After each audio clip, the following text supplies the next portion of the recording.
Mamas, you're watching Brooklyn Mama's Kitchen. I'm Liza, and today we're cooking with Francis in Windsor Terrace. What are we making today?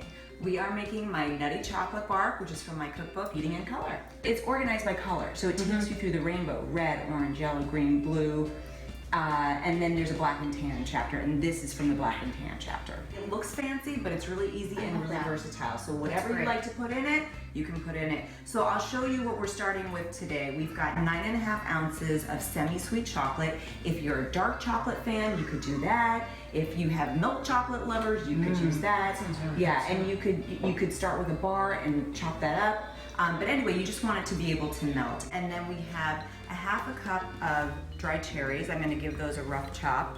We have a 1/4 cup of pistachios. That gives it some really pretty color. And those unsalted pistachios? These are unsalted, okay, yes. And this is a 1/4 cup of almonds, just plain. Great. And then I have 3 tablespoons of coconut chips. Have you had coconut chips? I've never had coconut chips. Okay, just try a little. I'll definitely try. So you could also use flaked, unsweetened coconut for this, but I really like the crunch with the coconut chips. That is really good. Again, we're gonna just do a little rough chop on this, just so that when you bite into the bark, you're not having like huge pieces of anything. You know, you want it to be also a nice eating experience for folks. That's great, yeah. And you can definitely get your kids involved in this. Oh yeah. Even figuring out not this what, part, right? Not the choosing. chopping, Yeah, the choosing. Yeah, choosing, absolutely. that's great. They can come up with their own, bark thing that they make. Right. They could even have a name, and you could, when you gift it, you could even, say like Nicholas's something bark, whatever it is, minty bark, whatever he decides to put into it. All right. And then we'll get our water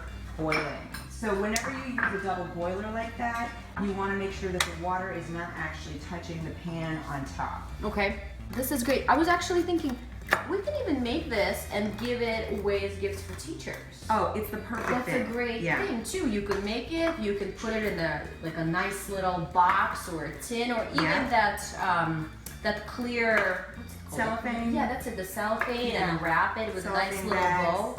That's great. It's really nice. It's great for neighbors, and you can make it in an hour. It freezes in an hour, so it's not something that takes overnight to make, which some things do. So, and I love that it doesn't require baking. So you mentioned this is from your cookbook. Yes. So my cookbook, Eating in Color, came out about 2 years ago. Okay. And it is all about getting families to eat more color. Because if you're eating more color, then you're getting more nutrients. And obviously, color comes from fruits and vegetables. So that means more antioxidants and more fiber and more of all the good stuff that none of us are getting enough of. We're all getting a lot of other things in our diets, but the fruits and the veggies we all struggle to get. So I think we're ready to get our chocolate melted. Great. Yeah? You'll see in no time at all, this is gonna start to melt, and then we'll start to give it a stir. Great.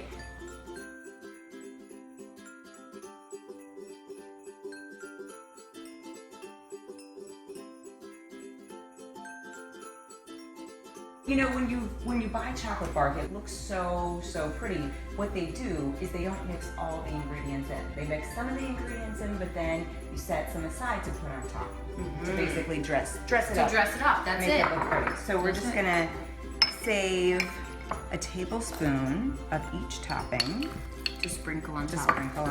Exactly. Lisa, just go ahead and dump it all in. Go on in.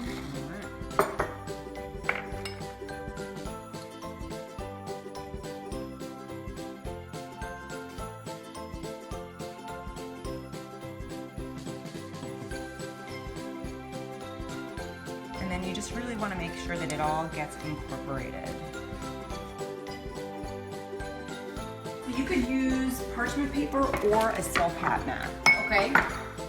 And that's just so it doesn't stick and comes out very nicely. Exactly.